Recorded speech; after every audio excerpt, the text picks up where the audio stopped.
ओम शांति। आज है 19 अगस्त 2026। प्रातः मुरली मधुबन से बाप दादा। मीठे बच्चे, तुम्हें अभी रूहानी कारोबार करनी है। रूह समझकर हर कर्म करने से आत्मा निर्विकारी बनती जाती है। प्रश्न, स्वर्ग का वर्षा लेने और स्वर्ग में ऊंच पद पाने का आधार क्या है? उत्तर, ब्रह्मा कुमार कुमारी बने तो स्वर्ग का वर्षा मिल जाएगा, परंतु ऊंच पद का आधार है पढ़ाई। अगर बाप का बनकर अच्छी रीति पढ़ाई पढ़ते रहे, पूरा पवित्र बने तो राजाई पद मिलता है। देखो, बाबा बोल रहे हैं अच्छी रीति पढ़ाई पढ़ते पूरा पवित्र बने, माना जितना जितना मैं इस ज्ञान को अपने धारणा में लाऊंगी, इस ज्ञान को अपने कर्म में लाऊंगी, इस ज्ञान का मैं स्वरूप बनूंगी, उतना मैं आत्मा पवित्र बनती जाऊंगी तो मुझे राजाई पद मिलेगा। कोई पूरा पढ़ते नहीं, माना इस ज्ञान को धारण नहीं करते या फिर कड़े संस्कार को बदलते नहीं, कर्म बंधन है, पूरा पवित्र नहीं बने। पूरा पवित्र नहीं बने अर्थात जो भी आपके हिसाब किताब है उसको ज्ञान की धारणा से योग से चुकतू करने के बजाय आप आपके पुराने स्वभाव संस्कार को बार बार यूज़ करके उस हिसाब किताब को बढ़ाते हो। इसी का मतलब है आप पूरा पवित्र नहीं बनते। तो कोई पूरा पढ़ते नहीं, कर्म बंधन है, पूरा पवित्र नहीं बने और शरीर छूट गया तो प्रजा में भी साधारण पद पा लेंगे। क्यों साधारण पद पाएंगे? क्योंकि बाबा का ज्ञान तो मिला, बाबा से योग भी लगा के शक्तियाँ भी मिली, लेकिन उस शक्तियों का हमने प्रॉपर यूज़ नहीं किया। उल्टा पुराने स्वभाव संस्कार को यूज़ करके हमने कलयुग में, घोर कलयुग लाने के लिए और ही ज़्यादा हमने वहाँ पे हेल्प किया, इसीलिए पदभ्रष्ट हो जाता है। ओम शांति। रूहानी बच्चों को रूहानी बाप समझा रहे हैं। यहाँ रूहानी कारोबार है। रूहानी कारोबार माना रूह द्वारा की हुई सेवा, जिसको हम मनसा सेवा कहते हैं। और सबसे बड़ी मनसा सेवा है इस मुरली का प्रत्यक्ष स्वरूप बनना, क्योंकि जब जब मैं आत्मा इस मुरली का प्रत्यक्ष स्वरूप बनती हूँ तब तब मुझ आत्मा से गति सद्गति के वाइब्रेशन, गति सद्गति का बल संपूर्ण विश्व को मिलता रहता है। और यही महान मनसा सेवा है। बाकी सारी दुनिया में जिस्मानी कारोबार है, वास्तव में कारोबार चलती है रूहों की। आत्मा ही इस शरीर द्वारा पढ़ती है, चलती है, विकर्म करती है, इसीलिए पतित आत्मा पाप आत्मा कहा जाता है। इस समय सब मनुष्य देह अभिमानी है। मैं आत्मा हूँ समझने बदले समझते हैं मैं फलाना हूँ, ये व्यापार करता हूँ, ये फलाने कामी क्रोधी है, शरीर का ही नाम लेते हैं। इसको कहा जाता है देह अभिमानी दुनिया, उतरती कला की दुनिया। सतयुग में ऐसे नहीं होता, वहाँ देही अभिमानी होते हैं। तुमको देही अभिमानी बनाया जाता है। अपने को आत्मा निश्चय करो। इसी का मतलब बार बार दिन भर में चाहे 10 सेकेंड, 20 सेकेंड, 1 मिनट भ्रिकुटी के बीच केवल बिंदु को देखते रहो। अपने को आत्मा निश्चय करो। मैं आत्मा ये शरीर रूपी चोला धारण कर पार्ट बजाती हूँ। वो एक्टर्स भी भिन्न भिन्न कपड़ा बदली कर पार्ट बजाते हैं।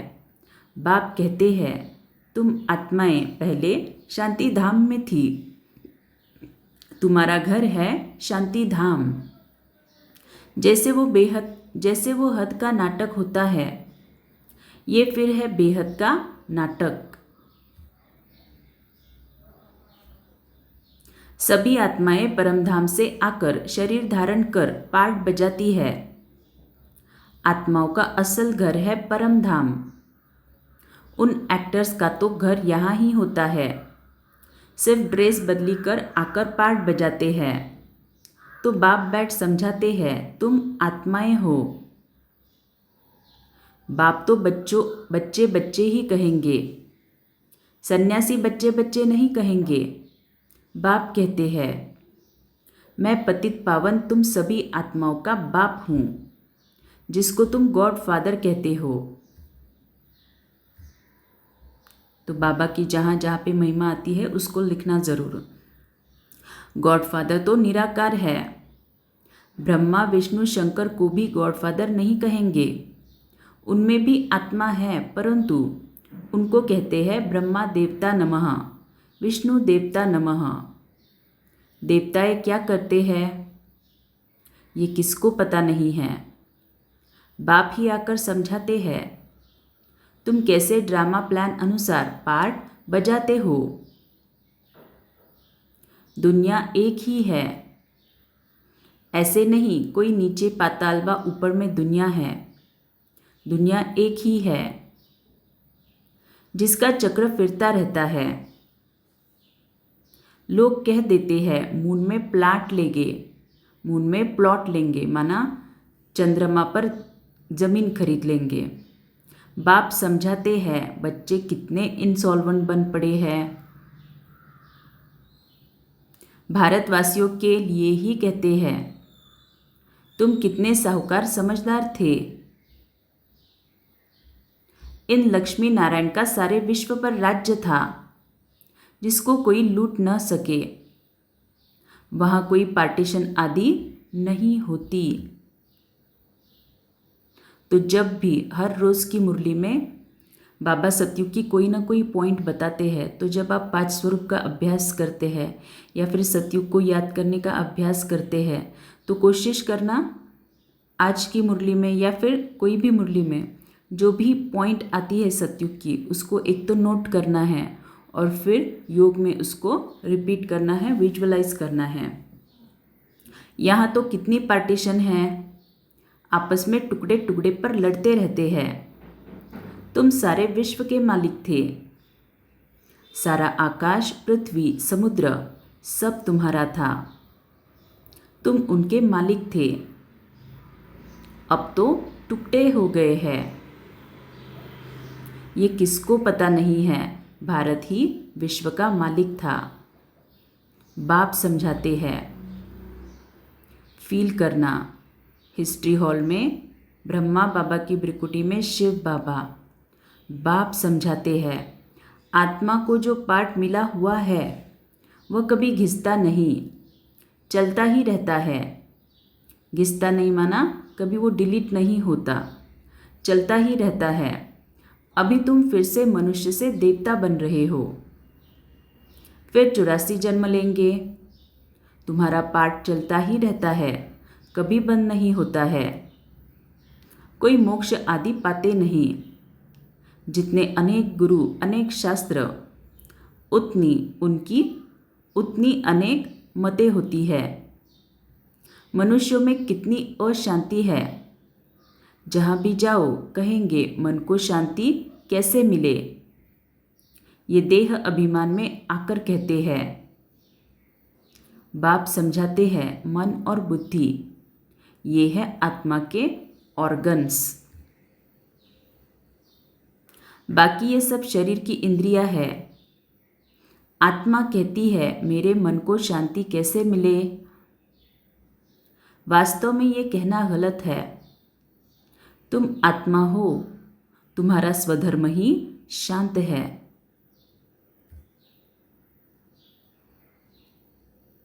तुम ऐसे कहो मुझ आत्मा को शांति कैसे मिलेगी, इसमें कर्म तो करना ही है। ये बातें बाप ही बैठ समझाते हैं। दुनिया में ये ज्ञान किसको नहीं, वहाँ है भक्ति मार्ग, उनको ज्ञान का पता नहीं है। ज्ञान तो एक बाप ही देते हैं। तो जहाँ जहाँ पे अंडरलाइन किया कम से कम उन पॉइंट्स को लिखना ज़रूर, क्योंकि मुरली लिखना ये भी एक सेवा है। जितना हम मुरली के पॉइंट्स लिखते हैं उतना उन पॉइंट्स के वाइब्रेशन कल्पवृक्ष की हर आत्मा को मिलती है। खासकर हमारे जो भी भक्त प्रजा और 84 जन्मों के संबंधी है, उन्हों में भी इन पॉइंट्स के वाइब्रेशंस पड़ते रहते हैं। बाप खुद कहते हैं, मैं कल्प कल्प कल्प के संगम युग पर आता हूँ। कलयुग के अंत में सभी पतित है। ये है रावण राज्य। रावण को जलाते भी भारतवासी ही है।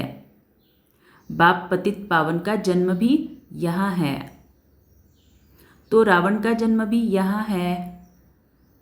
रावण जो सबको पतित बनाते हैं, इसीलिए उनको जलाते हैं। ये बातें किसकी बुद्धि में नहीं है। अब भारत में श्री कृष्ण जयंती मनाते हैं। श्री कृष्ण की लीला भजन आदि करते हैं। अब बाप कहते हैं, वास्तव में श्री कृष्ण लीला कुछ है ही नहीं। श्री कृष्ण ने क्या किया? कहते हैं कंसपुरी में जन्म लिया। अब कंस तो डेविल को कहा जाता है। सतयुग में डेविल कहाँ से आए? तुम जानते हो, श्री कृष्ण की आत्मा जो सतयुग में थी, वो अपने 84 जन्म भोग इस समय पतित से पावन बन रही है। अपना पद फिर से ले रही है।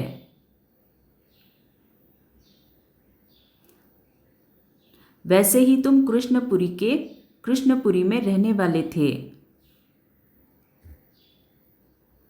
तो आज सतयुग की ड्रिल करते वक्त इस पॉइंट को रिपीट करना, मैं आत्मा कृष्णपुरी की रहने वाली, 84 जन्म ले अब फिर अपना पद ले रहे हो। जयंती मनानी है वास्तव में शिव बाबा की, जो शिव बाबा सबको हेल से हेवन में ले जाते हैं। उनकी कोई लीला है नहीं। कहते हैं कि है पतित पावन बाबा, आओ आकर हमको हेल से हेवन में ले जाओ। आप हमारे बाप हो तो हम स्वर्ग में होने चाहिए। हम विशेष दुनिया में क्यों हैं? इसीलिए बुलाते हैं, हे गॉड फादर, हमको इस दुख की दुनिया से लिबरेट करो। ये भी ड्रामा में नूंद है। बाप कहते हैं, इस ड्रामा को कोई जानते नहीं। शास्त्रों में ड्रामा की आयु लंबी लिखती है। नई दुनिया को पुरानी बनना ही है। सतो रजो तमो में आना ही है। ये है बेहद की बात। तो सबको सतो रजो तमो में आना है। इस दुनिया को भी आना है, पांच तत्वों को भी आना है, मुझ आत्मा को भी सतो रजो तमो से पास होना है। इसी का मतलब क्या? हमारे जो भी रिश्ते हैं वो भी पहले सतो, फिर रजो, फिर तमो प्रधान माना। सभी रिश्तों के जो हिसाब किताब है इकट्ठा आएंगे। फिर उस तमो प्रधानता से पास होने के बाद हम अगर ज्ञान योग से चुक्तु करते हैं तो फिर पास विद ऑनर होके पवित्र बन जाएंगे। ये है बेहद की बात। अभी तुम फिर से विश्व के मालिक बन रहे हो। भारतवासी जो नई दुनिया में थे वही 84 जन्मों का पाठ बजाएंगे। अभी तुम पवित्र बनते हो, बाकी सब मनुष्य पतित है। तब तो पावन के आगे जाकर नमन करते हैं। पावन को पावन नमन क्यों करेंगे? सन्यासी पावन है, तब तो पतित मनुष्य उनके आगे माथा झुकाते हैं। वही कन्या शादी कर ससुर घर जाएगी तो माथा टेकना पड़ता है। अभी बेहद का बाप आए हैं सबको पावन बनाने। वो सब है कलयुग में, तुम हो अभी संगम पर। अब तुमको पतित दुनिया में नहीं जाना है। अंडरलाइन इसको करना, अब तुमको पतित दुनिया में नहीं जाना है। इसी का मतलब क्या? अब हम आत्माओं को जो भी सामने हिसाब किताब आ रहे हैं उसको पिछले स्वभाव संस्कार को यूज करके दुर्गति को नहीं पाना है। ये है कल्याणकारी युग। बाप आकर सबका कल्याण करते हैं। तुम अभी श्री कृष्ण जयंती मनाएंगे, नहीं तो लोग समझेंगे ये तो नास्तिक है।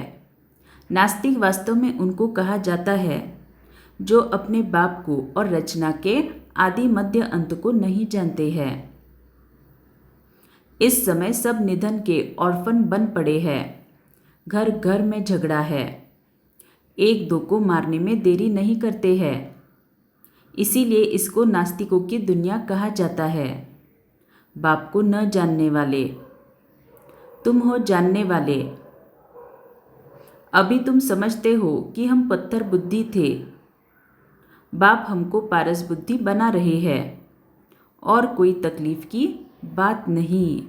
तो पारस बुद्धि बनना माना क्या? मैं आत्मा अगर इस ज्ञान को समझकर इस ज्ञान को धारण कर रही हूँ तो मैं आत्मा पवित्र बन रही हूँ, पत्थर बुद्धि से पारस बुद्धि बन रही हूँ और कोई तकलीफ की बात नहीं। बाप सिर्फ कहते हैं 1 घंटा पढ़ो, अपने को आत्मा समझ मुझ बाप को याद करो।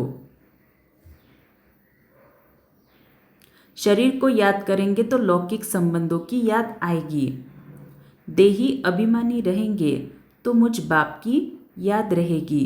तो अक्सर बहुत लोग ये कंप्लेन करते हैं कि जब हम योग में बैठते हैं तो देहधारियों की याद आती है, या फिर कर्म करते हुए जिन्होंने भी दुख दिया या फिर जिससे लगाव है, जिस संबंध में लगाव झुकाव है, उन आत्माओं की याद आती है, चाहे नेगेटिव तरीके से पॉजिटिव तरीके से। तो उस वक्त क्या करना है? अगर काम करते हुए देहधारियों की भी याद आ रही है या फिर योग में, तो उनकी भ्रिकुटी में आत्मा देख के उनकी आत्मा पर पहले फोकस करना है। पवित्र आत्मा, शांत आत्मा। फिर धीरे धीरे उनके पूरे शरीर को सफ़ेद प्रकाश से भरा हुआ देखना है। इस ड्रिल को जितना जितना आप करते जाएंगे, आप पाएंगे उस देहधारी के प्रति आपका लगाव झुकाव कम होता जाएगा। कुछ नेगेटिव व्यर्थ आपका चल रहा है तो वो कम होता जाएगा और हमारा बुद्धि योग जो है वो ज़्यादा से ज़्यादा बाबा के साथ जुड़ता जाएगा। ये तो है ही विशेष दुनिया। विषय सागर में गोते खाते रहते हैं, विष्णु को क्षीर सागर में दिखाते हैं। कहते हैं वहाँ घी की नदियाँ बहती है, यहाँ तो घासलेट भी नहीं मिलता। फर्क है ना? तो तुम बच्चों को कितनी खुशी होनी चाहिए, बाप ही खिवैया है ना। गाते भी है नैया मेरी पार लगाओ। ये सब नैयाएँ हैं, खिवैया एक बाप ही है। ये शरीर यहाँ ही छोड़ देंगे, बाकी आत्माओं को पार ले जाएंगे शांति धाम, वहाँ से फिर भेज देंगे सुख धाम। परम पिता परमात्मा को ही खिवैया कहा जाता है। बाप की ही महिमा गाते हैं अनेक प्रकार से। अभी तुम पवित्र बन पवित्र दुनिया के मालिक बनते हो। श्री श्री शिव बाबा आए हैं श्रेष्ठ बनाने। खुद भगवान कहते हैं ये भ्रष्टाचारी दुनिया है। अभी तुम परमपिता परमात्मा की श्रीमत पर चल श्रेष्ठाचारी बनते हो। कितनी ये गुप्त रमणीक बातें हैं जो तुम बच्चों को ही समझ में आती है, औरों को समझ में आएगी ही नहीं। तुम जानते हो कि अभी देवी देवता धर्म का कलम लग रहा है। तो 5 स्वरूप में जब हम ब्राह्मण स्वरूप का अभ्यास करते हैं तो इस पॉइंट को रिपीट करेंगे। अभी देवी देवता धर्म का कलम लग रहा है।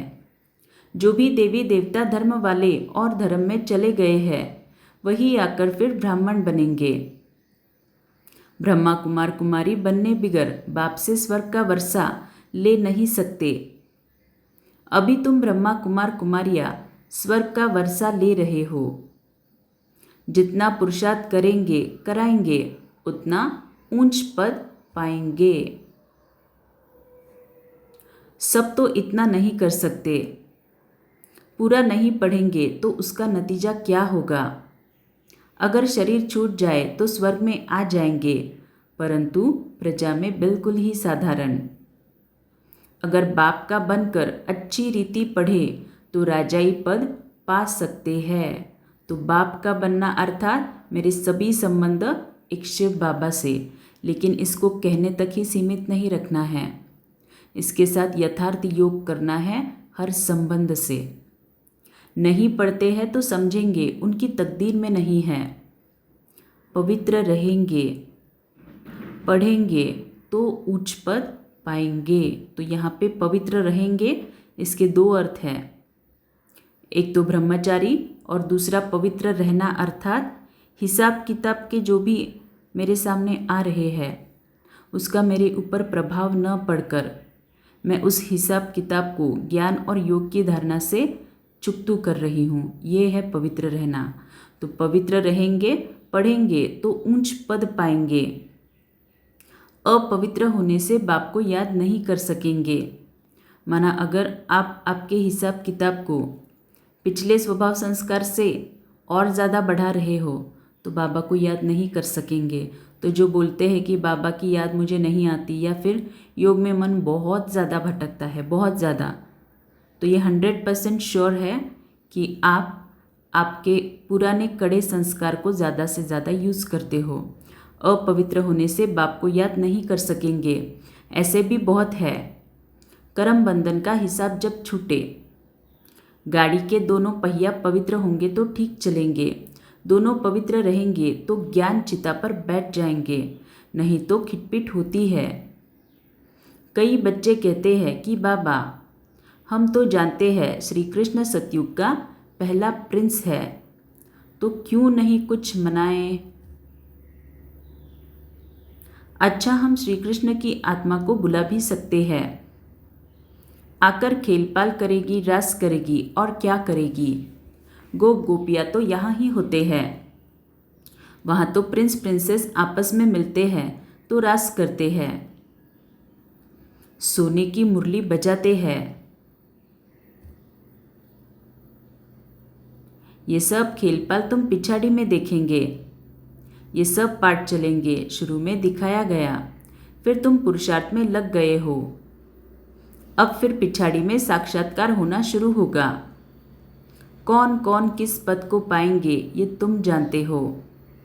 बाप बैठ ये सब राज समझाते हैं, तुमसे पूछते हैं वेदों शास्त्रों को मानते हो? बोलो हाँ, हम क्यों नहीं मानते हैं। ये सब भक्ति मार्ग की सामग्री है, इनमें कोई ज्ञान नहीं है, ज्ञान देने वाला तो एक है।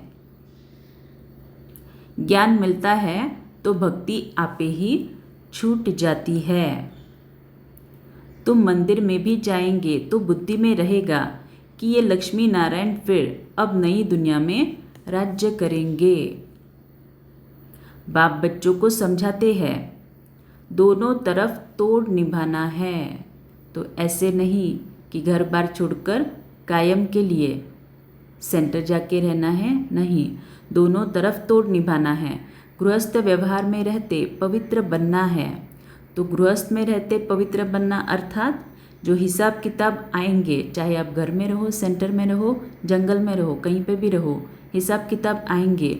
उन हिसाब किताब को यथार्थ योग की शक्ति से और ज्ञान की प्रत्यक्ष धारणा से चुकतू करना, ये है गृहस्थ में रहते पवित्र बनना। श्रीमत कहती है पूरे पवित्र बनो, पूरा वैष्णव बनो और विष्णुपुरी का राज्य लो। अच्छा, मीठे मीठे सिकिलदे बच्चों प्रति माता पिता बाप दादा का याद प्यार और गुड मॉर्निंग। रूहानी बाप की रूहानी बच्चों को नमस्ते। हम रूहानी बच्चों की रूहानी माता पिता बाप दादा को याद प्यार, गुड मॉर्निंग और नमस्ते। योग द्वारा कर्म बंधन का हिसाब किताब चुकतू कर पावन बनना है, ज्ञान चिता पर बैठना है, पूरा पूरा वैष्णव अर्थात पवित्र बनना है, अपने शांत स्वधर्म में स्थित रहना है, सबको शांति धाम की याद दिलानी है, कभी भी अशांत नहीं होना है। वरदान, आवाज से परे स्थिति में स्थित हो, सर्व गुणों का अनुभव करने वाले मास्टर बीज रूप भव। जैसे बीज में सारा वृक्ष समाया हुआ होता है, वैसे ही आवाज से परे की स्थिति में संगम युग के सर्व विशेष गुण अनुभव में आते हैं। तो जब मैं आत्मा परम धाम में शिव बाबा के साथ कंबाइंड स्वरूप में रहती हूँ, तो बाबा कह रहे हैं सर्व विशेष गुण अनुभव में आते हैं। मास्टर बीज रूप बनना अर्थात सिर्फ शांति नहीं, लेकिन शांति के साथ ज्ञान, अतीन्द्रिय सुख, प्रेम, आनंद, शक्ति आदि आदि सर्व मुख्य गुणों का अनुभव करना। ये अनुभव सिर्फ स्वयं को नहीं होता, लेकिन अन्य आत्माएं भी उनके चेहरे से सर्व गुणों का अनुभव करती है। एक गुण में सर्व गुण समाये हुए रहते हैं। स्लोगन: अच्छाई धारण करो, लेकिन अच्छाई में प्रभावित नहीं हो जाओ। अव्यक्त इशारे: पवित्रता आप ब्राह्मण आत्माओं का अनादि आदि संस्कार है। इस नेचुरल संस्कार से स्वप्न व संकल्प में भी अपवित्रता इमर्ज न हो। संकल्प आवे और विजयी बनो। इनसे भी ऊपर नेचुरल संस्कार बना लो, तो इस सब्जेक्ट में पुरुषार्थ करने की आवश्यकता नहीं रहेगी। तो पवित्रता हमारा अनादि संस्कार, इसका एक मतलब ये भी है, परम धाम में जब मैं आत्मा हूँ तो मैं सभी हिसाब किताब से मुक्त हूँ, सभी विकारों से मुक्त हूँ। ये है मेरा अनादि पवित्र स्वरूप। अच्छा, ओम शांति। Thank you so much.